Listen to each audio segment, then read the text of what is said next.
hacer incrustaciones y todo lo que se requiere actualmente, ¿no? Y lo que no pudimos hacer individualmente, entre varios lo logramos, ¿sí?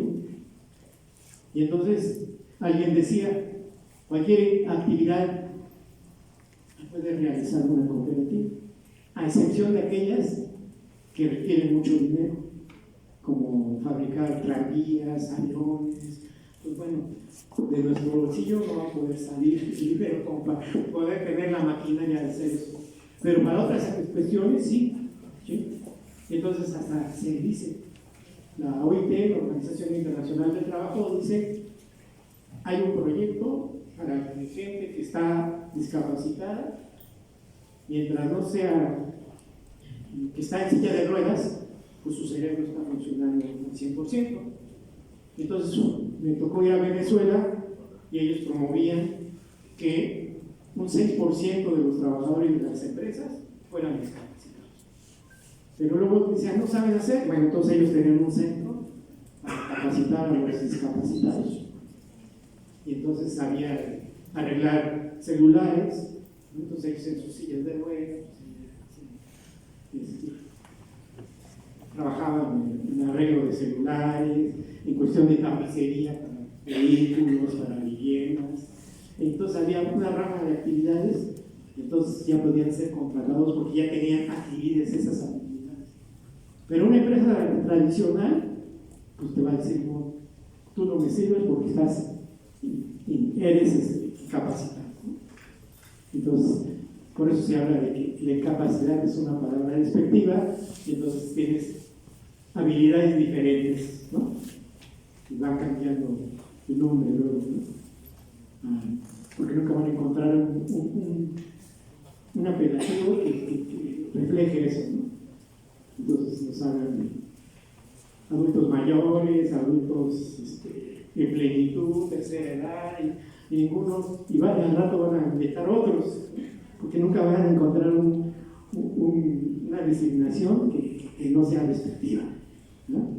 Entonces, los adultos también, como lo decía bien el profesor Oscar, pues ya estamos fuera de la sociedad, porque pues, si vemos los anuncios, de 18 a 35 años, ¿no?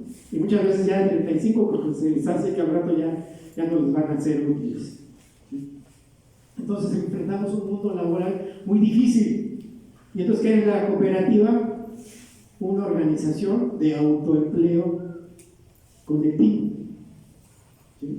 Nos despidieron de tal, había una empresa llantera, mexicana, ahorita no me acuerdo cuál es su nombre, despidieron a un grupo de trabajadores y formaron una cooperativa. ¿Sí? Y entonces dijeron, en el mercado de llantas radiales pues está lleno, pero de llantas de bicicleta pues vienen chinas y japonesas, y más bien chinas y de Taiwán, y no son buenas. Y entonces empezaron a hacer llantas para bicicleta y tuvieron éxito. Pero sus asesores pues, les entró la ambición y quisieron volverse los directivos de la cooperativa y los dueños de la cooperativa, y pues, lo llevaron al fracaso. ¿Sí? Pero hay diferentes experiencias, ¿no? Desde cooperativas que empiezan de chiquitas a ser grandes, como cooperativas que eran empresas. Hay un problema patronal de que no quiere conceder aumentos y surgen como cooperativas. Caso de Cruz Azul, caso de Pascual. En una época, 3 periódicos de los más importantes fueron cooperativas: Excelsior, La Prensa y El Día. Pero el problema es que La Prensa pues, era un periódico medio sensacionalista, no como uno que se llamaba La Alarma, ¿verdad? Le sacó ahí los encabezados, la violó, la asesinó y la mató. La violó, matóla, ya se equivocaron de prensa, ya se salió del encabezado, ¿no? Y se pasó la historia, ese encabezado que violó, matóla y demás, ¿sí? Pero el Excelsior, en la época en que fue cooperativa, fue considerado uno de los mejores 10 periódicos del mundo, ¿sí? Luego, con el movimiento del 68, el Excelsior fue imparcial, estaba como jefe de gobernación Echeverría, y cuando se volvió presidente les pasó la factura y los metió un gerente, Regino Díaz Redondo, se dedicó a despilfarrar el dinero de la cooperativa y se acabó vendiendo. Pero pues, de ser una cooperativa que era de las mejores en el mundo, se volvió la madre de la nueva información. Entonces de ahí surgió el 1+1, y luego se volvió la jornada, el director se volvió el director de proceso, y toda la información mejor pues salió de gente que venía de Excelsior. ¿Sí? Entonces se volvió la mamá del nuevo periodismo. ¿Sí? Y el día pues la compró el gobierno después y metió mano, y metió una persona del gobierno que no debía, porque la cooperativa debe ser gobernada por sus socios, y bueno, pues se fue para abajo también. ¿Sí? Pero tenía un suplemento que se llamaba El Gallo Ilustrado, en donde escribió García Márquez, Octavio Paz, los mejores intelectuales, tanto literarios como de todo otro tipo, y fue uno de los mejores suplementos.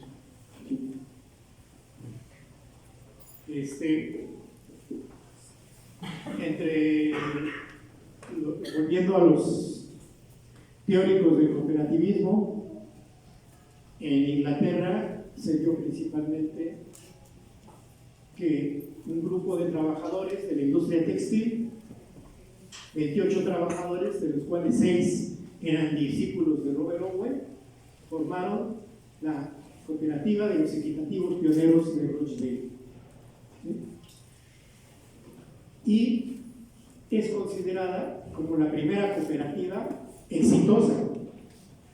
¿Sí? Y entonces, ¿qué pasó? ¿Por qué este éxito?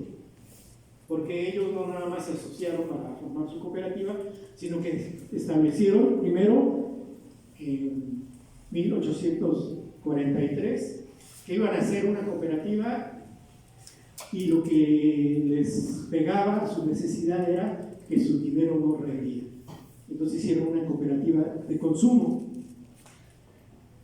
Pero para poder formarla tuvieron que dejar pasar un año, ir ahorrando de penique en penique, hasta que tuvieron ahí 28 libras. ¿Sí? Y ya teniendo las 28 libras, rentaron un pequeño local, y el 21 de diciembre decidieron abrir su cooperativa. Ante la burla de niños y comerciantes que decían, pues es una organización de los trabajadores, va a fracasar. ¿Sí? Entonces pues, a ellos les entró cierto miedo de que pues, a lo mejor sí podía resultar que fuera un fracaso. ¿Sí? Pero el 21 de diciembre se atrevieron a subir las cortinas de su negocio y dar productos a un precio más accesible para la gente. ¿Por qué? Porque todo tiene un costo de producción, y a ese costo de producción se le da un margen que se llama ganancia. ¿Sí? Y el precio justo consideran que es el precio de producción, no el costo con la ganancia. Pero resulta que hay una serie de cadenas intermediarias. Entonces pongamos que alguien es un campesino en Veracruz, llega un camión del introductor, te compro tu mercancía, tus naranjas, te valen 5 pesos, te las compro a 13. Y si no quieres, pues se te va a echar a perder, entonces le venden a 3 pesos. Y él se va a la central de abastos, y la central de abastos, pues ya lo conocen, porque no cualquiera puede vender en la central de abastos. Llega, pero dice, bueno, pagué casetas, pagué al chofer, pagué esto, ¿sí? Entonces le subo precio. ¿Quién va a cubrir eso? Pues el precio del producto. Entonces le aumentan. Pero si vamos a la Merced, vamos a la central de abastos, vamos a encontrar que es más barato que en el mercado o que la frutería, ¿no? Entonces los del mercado pues van a la central de abastos a comprar por mayoreo. Pero ellos tienen un local y tienen que pagar renta y tienen que pagar esto. ¿Y a qué le van a aumentar? ¿A dónde van a obtener esos gastos? Pues aumentar el precio del producto. ¿Sí? Y los de las esquinas donde están las tiendas que venden naranjas y todo eso, las fruterías, pues igual le compran a los de los mercados, si no pueden comprarle a la central de abastos y le aumentan. Entonces ya cuando nosotros compramos, pues ya no nos cuesta los 3 pesos que compró el intermediario que fue hasta Veracruz a traer la mercancía, se nos va a costar 10 pesos o 8 pesos, ¿sí? ¿Sí? Entonces lo que se trataba en esa época, pues es que eran pequeñas pueblos, ellos vivían en el pueblo de Rochdale, eso se llamaba Iniciativa Cooperativa de los Pioneros de Rochdale, en donde pues cercano encontraban a los productores de huevo, de leche, ¿sí? Y podían negociar con ellos y comprar directamente del productor.